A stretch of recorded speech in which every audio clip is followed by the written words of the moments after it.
ఓం సాయిరాం. బాబా భక్తులందరికీ కూడా నమస్కారం అండి. అందరూ కూడా సుఖంగా, సంతోషంగా, ఎప్పుడూ కూడా ఆనందంగా ఉండాలి అని చెప్పి ఆ బాబాగారి తరపున నేను కూడా మనస్ఫూర్తిగా కోరుకుంటున్నాను. ఈరోజు బాబాగారు అందించే సందేశం ఏంటి అంటే కనుక, తల్లి, సాక్షాత్తు పరమేశ్వరుడే నీతో ఏదో చెప్పాలంట. నువ్వు ఇది విని తీరాలంట, లేకుంటే కష్టాలంట. వింటే అన్నీ కూడా నీకు శుభవార్తలేనంట అని చెప్పి ఏదో తెలియని సందేశాన్ని ఈరోజు బాబాగారు మనకు అందించడానికి మన ముందుకు వచ్చారండి. మరి బాబాగారు ఏ సందేశం అందించినా కూడా అది మన భవిష్యత్తుకు పునాది లాంటిది అని చెప్పి మనందరికీ కూడా తెలిసిన విషయమే కదా. మరి ఇది కూడా బాబాగారు మనకు అందిస్తున్నారు అంటే మన భవిష్యత్తులో ఇంకా మంచి రాబోతుంది, ఇంకా మేలు జరగబోతుంది అని అర్థం. సందేశం వినే ముందు చాలామంది కూడా గురువుగారి గురించి అడుగుతున్నారండి. అక్క, ఎన్నో రకాల సమస్యలతో సతమతమైపోతున్నాము, మీకు తెలిసిన గురువుగారు ఎవరన్నా ఉంటే చెప్పండి అక్క అని చెప్పి అడుగుతున్నారు. నేను పదే పదే ఈ గురువుగారి గురించే ఎందుకు చెప్తున్నాను అంటే కనుక, నేను జీవితంలో కష్ట సమయంలో ఉన్నప్పుడు అసలు ఈ కష్టం నుంచి బయటపడగలనా అనుకున్నాను. అటువంటి సమయంలో గురువుగారిని కాంటాక్ట్ అయ్యాను. గురువుగారు చేసిన పూజల వల్ల ఆ కష్టం నుంచి నేను చాలా తేలికగా బయటపడి ఈ రోజున ఆనందంగా జీవితంలో ముందడుగు వేస్తున్నాను. అలాగే మీ జీవితాలలో ఎటువంటి సమస్యలున్నా కానీ శ్రీ షిరిడి సాయిబాబా ఆశీస్సులతో జ్యోతిష్యం చెప్పబడను. గురూజీ శివరామరాజు గారు. Phone number 9959422552. మీరు ఇప్పటి వరకు ఎన్నో చోట్ల జ్యోతిష్యం చెప్పించుకొని మీరు ఆశించిన మార్పులు మీ జీవితాలలో జరగలేదని చెప్పి బాధపడి ఉంటారు. కానీ ఇక్కడ అస్సలు అలా జరగదండి. మీ సమస్యలు ఏవైతే ఉన్నాయో, ప్రేమ, పెళ్లి, ఉద్యోగం, రాజకీయం, సంతానం లేక ఇబ్బంది పడుతున్నా, భార్యాభర్తల మధ్య గొడవలున్నా, అప్పుల సమస్యలున్నా, శత్రువుల సమస్యలున్నా, అవేంటో మీరు గురువుగారికి వివరించి చెప్పినట్లయితే వాటికి తగిన పూజలు చేసి మీకు గురువుగారు రోజులలోనే పరిష్కారాన్ని చూపిస్తారు. గురువుగారు చెప్పింది చెప్పినట్లుగా జరుగుతుంది. నమ్మకంతో కాంటాక్ట్ అవ్వండి. ఇక బాబాగారి యొక్క సందేశం విషయానికి వస్తే కనుక, తల్లి, సాక్షాత్తు పరమేశ్వరుడే నీతో మాట్లాడతారు. ఆ పరమేశ్వరుడు చెప్పిన ఈ మాటలు విని నీ జీవితంలో అద్భుతమైన మార్పులు తెచ్చుకోవాలి అని చెప్పి నేను ఆశిస్తూ పరమేశ్వరుని చెప్పే మాటలని వినమని చెప్పి చెప్పబోతున్నాను. బిడ్డ, ఎప్పుడూ కూడా కష్టాలు, కన్నీరు అని చెప్పి అంటూ ఉంటావు కదా. అయితే నీ కష్టాలు, నీ కన్నీరు, నీ బాధలు, నీ సమస్యలు అన్నీ కూడా ఎందుకు వస్తున్నాయో నాకు పూర్తిగా తెలుసు తల్లి. అయితే ఇప్పుడు పరమేశ్వరుడు నీతో ఏం చెప్తారో జాగ్రత్తగా విను. ఒకరోజు పార్వతీదేవి, పరమేశ్వరుడు కైలాసంలో కూర్చొని మాట్లాడుతూ ఉండగా పరమేశ్వరుణ్ణి పార్వతీదేవి ఒక ప్రశ్న అడిగిందంట. ఏంటి అంటే, స్వామి, ఈ భూమి మీద పుట్టిన వాళ్ళందరూ కూడా ఒకేలాగా ఎందుకు లేరు అంటే, కొంతమంది బాగా ధనవంతులుగా ఉంటున్నారు, మరి కొంతమంది ఏమో కటిక దరిద్రాన్ని, పేదరికాన్ని అనుభవిస్తూ ఉన్నారు. ఇది ఎందుకు అని చెప్పి అడిగితే దానికి పరమేశ్వరుడు పార్వతీదేవికి, దేవి, ఇలా ఎందుకు ఉన్నారో నేను నీకు ఒక చిన్న కథ ద్వారా వివరించి చెప్తాను, జాగ్రత్తగా విను అని చెప్పి పరమేశ్వరుడు పార్వతీదేవికి కథను వినిపించడం అయితే మొదలు పెట్టారనమాట. అయితే ఆ కథ ఏంటో ఇప్పుడు మీరు కూడా జాగ్రత్తగా వినండి. ఒక ఊరిలో ఒక తండ్రి, కొడుకు ఇద్దరు ఉన్నారనమాట. కొడుకంటే తండ్రికి ప్రాణం. అయితే కొడుకుని చాలా గారాబంగా పెంచుకున్నారు. కొడుకు అంతకంటే గారాబంగా పెరిగాడనమాట. అంతే కదా, పిల్లలు కొంచెం గారాబం చేస్తే ఇంకొంచెం ఎక్కువ గారాబంగా తయారవుతారు. అయితే ఈ పిల్లవాడు చిన్నప్పటి నుంచి కూడా ఏ రోజు కూడా సూర్యోదయానికి ముందు నిద్ర లేచిన పాపానే పోలేదు. ప్రతిరోజు కూడా బారెడు పొద్దెక్కేదాకా పడుకుంటూ ఉంటాడు. చిన్నప్పుడు ఏవో చిన్న చిన్న తరగతులు కాబట్టి చూసి చూడనట్టుగా స్కూల్లో ఏదో ఒక నచ్చ చెప్పి తండ్రి వదిలిపెట్టి వచ్చేవాడు. కానీ పెద్దయ్యే కొద్దీ, పిల్లోడు క్లాసులు పెరిగే కొద్దీ, పిల్లవాడు కాలేజీకి వచ్చే కొద్దీ ప్రతిరోజు కూడా కాలేజీకి లేటుగా వెళ్ళడం స్టార్ట్ అయిందనమాట. అయితే అక్కడున్న టీచర్లు అందరూ కూడా, అబ్బో లేటుగా వస్తున్నాడు, మొద్దు మొహమోడు అని చెప్పి ఒక ముద్ర వేయడం అయితే మొదలు పెట్టారనమాట. ఆ మాటలు ఇప్పుడు ఏ మనిషికైనా కానీ ఒక నెగిటివ్ వింటే పదే పదే నువ్వు మంచోడివి కాదు అంటే అవతల మనిషి మనిషికి కూడా నిజంగా మంచోడు కాకుండానే పోతాడనమాట. ఇలా మొద్దోడు మొద్దోడు మొద్దోడు అనేసరికి ఆ పిల్లవాడు కూడా నిజంగా నేను మొద్దోడినేనా, ఎందుకు ఇంత పనికిరాని వాళ్ళలాగా తయారయ్యాను అని చెప్పి అలా అనుకొని నిజంగా మొద్దుగానే తయారైపోయాడు. ఇక ఇలాగే సంవత్సరాలు కూడా గడిచిపోతున్నాయి.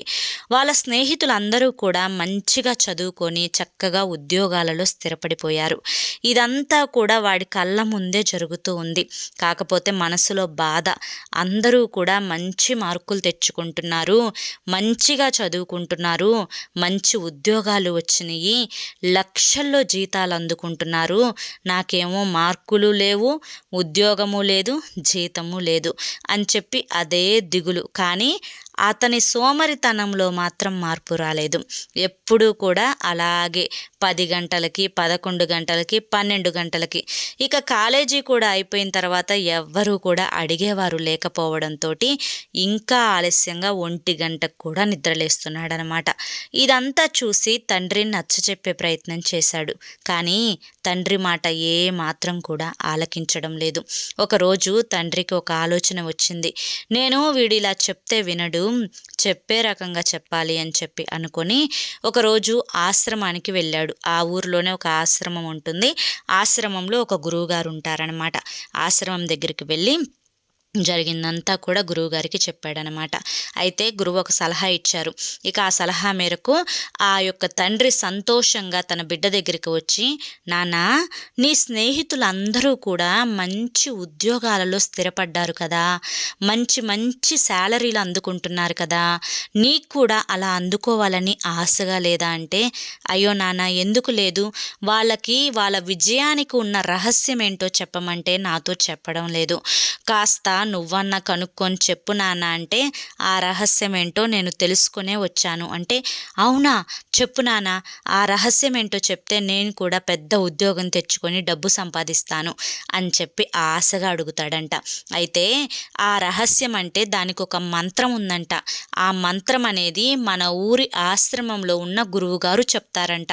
మరి ఆ గురువుగారి దగ్గరికి నువ్వేమో వెళ్ళాలి అంటే, సరే నాన్న వెళ్తాను నాన్న అని చెప్పి అంటాడు. కానీ వెళ్ళే ముందు ఈ ఒక్క మాట విను నాన్న అని ఆపేస్తాడనమాట. ఎందుకు నాన్న ఆపావు, ఎందుకు ఆపావు, చెప్పు, ఏం వినాలో చెప్పు అని చెప్పి అడుగుతాడనమాట.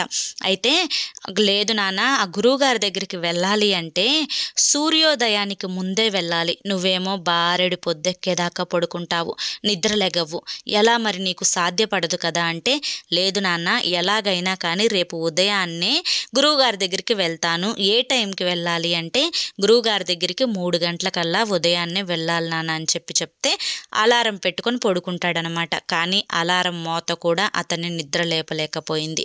ఇక ఉదయాన్నే తండ్రి ఆ యొక్క అబ్బాయి రూమ్కి వచ్చి, నువ్వు మారవురా అని చెప్పి మనసులో అనుకొని వెళ్ళిపోతాడనమాట. కానీ ఆ పిల్లవాడికి బాగా ఒక రకమైన గిల్టీనెస్ అంటే ఒక రకమైన సిగ్గు తెలిసిందనమాట. వెళ్ళలేకపోయానే, సరే ఈరోజు ఎలాగైనా వెళ్ళాలి అని చెప్పి ఆతృతగా మనసులో ఏదో ఆలోచించుకుంటూ ఉంటే కాలికి ఏదో రాయి పొడుచుకొని దెబ్బ తగులుతుంది. అట్లా బయట తిరుగుతూ ఉన్నప్పుడు దెబ్బ తగులుకుని ఆ కాలంతా కూడా బాగా నొప్పిగా ఉంటుంది. రాత్రంతా కూడా నిద్రపోడు. ఇదే సరైన నిద్రపోని సమయము. నేను ఈరోజన్నా వెళ్ళాలి అనుకుంటాడు. సరిగ్గా 2:30 గంటలకు అతను సూర్యోదయానికి మేలుకొని ఉండడం, సూర్యోదయానికి ముందు మేల్కొని ఉండడం తన జీవితంలో ఆ రోజే మొదటి రోజు అనమాట. ఇక ఎలాగైనా కానీ వెళ్ళాలి అని చెప్పి ఆ యొక్క ఆశ్రమానికి వెళ్ళి గురువుగారిని అయితే కలుస్తాడనమాట.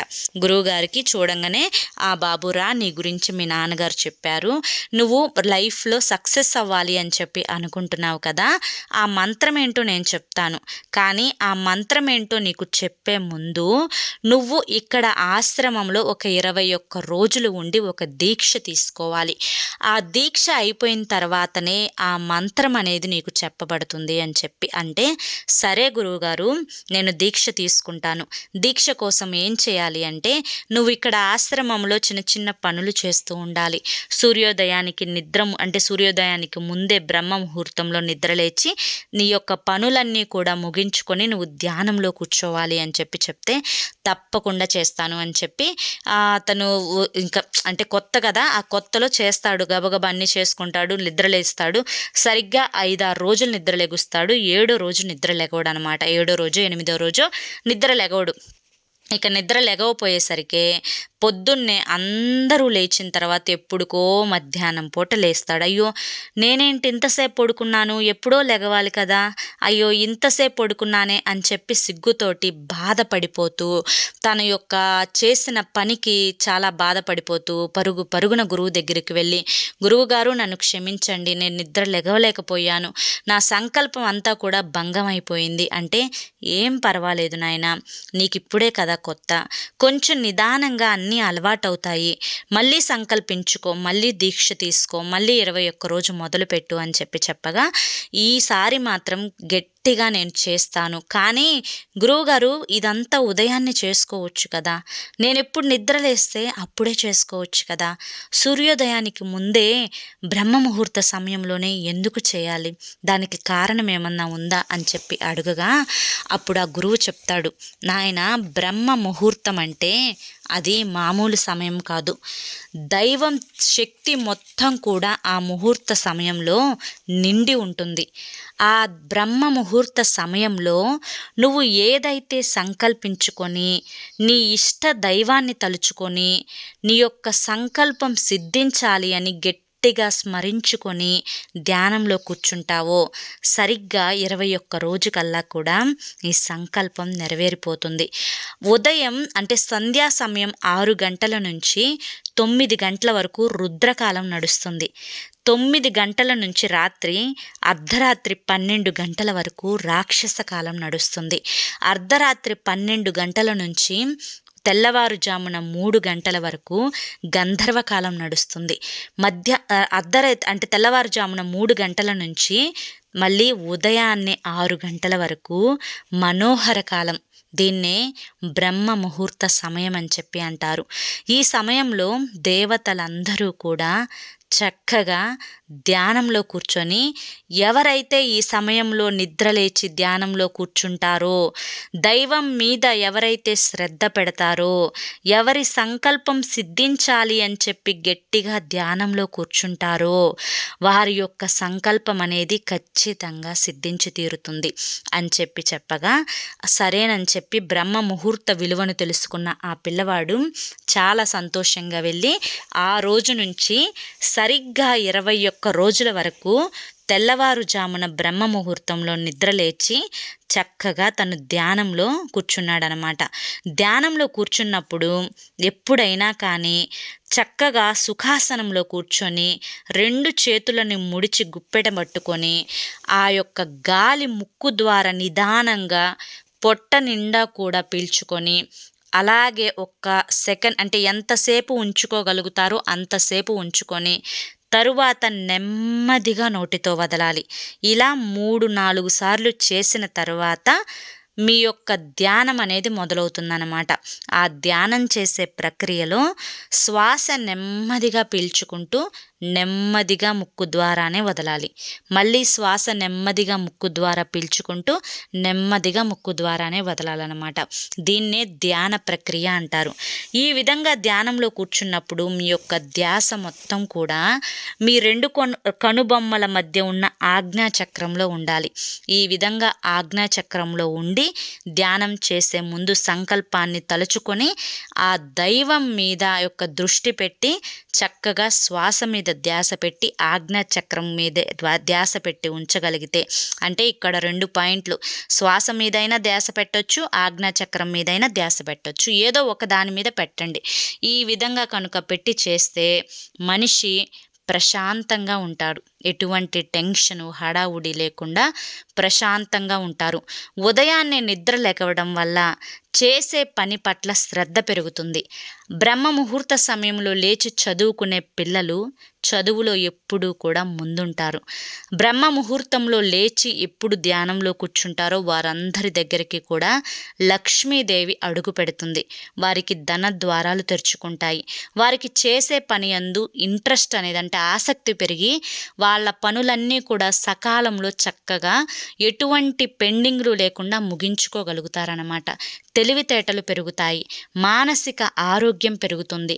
మానసిక ప్రశాంతత పెరుగుతుంది. మనిషి చక్కగా నిండు నూరేళ్ళు జీవిస్తాడనమాట ఈ విధంగా చేయడం వల్ల.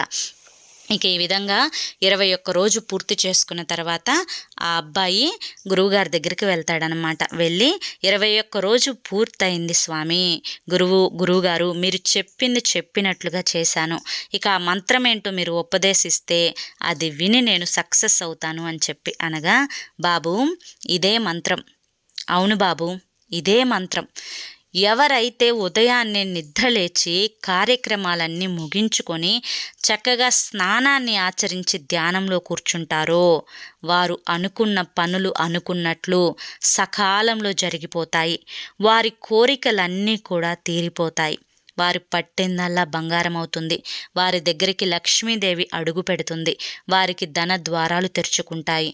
నువ్వు ఇన్ని సంవత్సరాలు ఎప్పుడో ఎండెక్కిన తర్వాత నిద్ర లెగవటానే నిన్ను దరిద్రం పట్టి పీడిస్తుంది అని చెప్తాడనమాట. అతను చేసిన తప్పొప్పులేంటో తెలుసుకొని ఆ గురువు చెప్పిన దాంట్లో నుంచి ఆంతర్యాన్ని తెలుసుకొని అక్కడి నుంచి సంతోషంగా వెళ్ళిపోతాడు ఆ అబ్బాయి. అయితే ఈ కథ అంతా కూడా ఆ యొక్క దేవికి అంటే పార్వతీదేవికి పరమేశ్వరుడు వివరిస్తాడనమాట. ఈ కథ ఇక్కడితో ముగుస్తుంది. అయితే ఈ కథ ద్వారా మనకి పరమేశ్వరుడు చెప్పాలనుకున్నది ఏంటి అంటే కనుక, ఎప్పుడూ కూడా సోమరితనం విసిగిస్తున్నా కానీ, ఆరోగ్యం సహకరించకపోతున్నా కానీ, ఎప్పుడైనా అనుకున్న పనులు అనుకున్నట్లు జరగకపోయినా కానీ, కోరిన కోర్కెలు అనేవి తీరకపోయినా కానీ, వీటన్నింటికీ కూడా కారణం నువ్వు సూర్యోదయం తరువాత నిద్ర లెగుస్తున్నావు కాబట్టే ఇవన్నీ కూడా జరుగుతున్నాయి.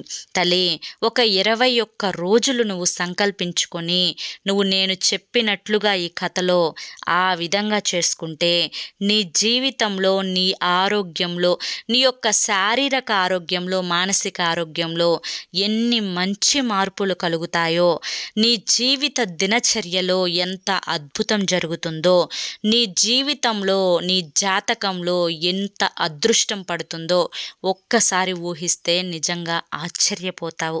21 రోజు ఇలా చేసుకొని చూడు, నీ కర్మలన్నీ కూడా తప్పిపోతాయి, నువ్వు పట్టిందల్లా కూడా బంగారం అవుతుంది. నీ సంకల్పాన్ని చెప్పుకొని నీ ఇష్ట దైవం మీద ధ్యాస పెట్టుకొని ధ్యానంలో కూర్చో. ఖచ్చితంగా 21 రోజుల లోపే ఆ యొక్క దైవానుగ్రహంతో నీ కోరిక నెరవేరిపోతుంది అని చెప్పి బాబాగారి యొక్క ఆంతర్యం, పరమేశ్వరుని యొక్క ఆంతర్యం, ఈ కథలోని సారాంశం. ఇదంతా కూడా ప్రతి ఒక్కరూ ఇప్పుడు తెలుసుకోవాలి. చాలామంది కూడా ఈ ఉరుకుల పరుగుల జీవితంలో అసలు ధ్యానం అంటే ఏంటో, ధ్యానం యొక్క విలువ ఏంటో, బ్రహ్మ ముహూర్తం యొక్క విలువ ఏంటో ఎవ్వరికీ కూడా తెలియదు. అందరూ కూడా వారి యొక్క పనులలో చాలా బిజీ అయిపోయి ఎప్పుడో 6:30కి 7 గంటలకు నిద్ర లేచి అయ్యో మమ్మల్ని దరిద్రం పట్టి పీడిస్తుంది, అయ్యో మాకు అనారోగ్య సమస్యలు వస్తున్నాయి అని చెప్పి బాధపడుతూ ఉంటారు. కానీ ఒక్క 21 రోజు జీవితంలో ఈ మార్పులు చేసుకొని చూడండి. దీక్ష తీసుకున్నట్లుగా 41 రోజు అయ్యప్ప స్వామి దీక్ష తీసుకుంటూ ఉంటారు. అలా మీరు కూడా 21 రోజు దీక్ష తీసుకున్నట్లుగా ఈ మార్పులు చేసుకొని చూడండి. శారీరకంగా, మానసికంగా ఎన్ని రకాలైన అద్భుతాలు మీ జీవితాలలో జరుగుతాయో మీకే తెలుస్తుంది, మీకే అర్థమవుతుంది. మరి ఈరోజు బాబాగారి యొక్క ఆంతర్యం ఏంటో కూడా మీకు తెలిసింది కదా. మరి ఇందులో ఆంతర్యం మీరు పూర్తిగా గ్రహించగలిగారు కదా. మరి ఈ వీడియో మీకు నచ్చింది అనిపిస్తే ఈ వీడియోకి ఒక చిన్న లైక్ ఇవ్వడం మాత్రం మర్చిపోవద్దు. మొదటిసారి మన సాయి పిలుపు ఛానల్లోకి వచ్చినట్లయితే మన ఛానల్ని సబ్స్క్రైబ్ చేసుకుని సపోర్ట్ చేయండి. రేపు మరొక మంచి వీడియోతోటి మళ్ళీ కలుసుకుందాం. అంతవరకు కూడా బాబా ఆశీస్సులు మీపై ఉండాలి అని చెప్పి మనస్ఫూర్తిగా కోరుకుంటూ సర్వే జన సుఖినో భవంతు. ఓం సాయిరామ్.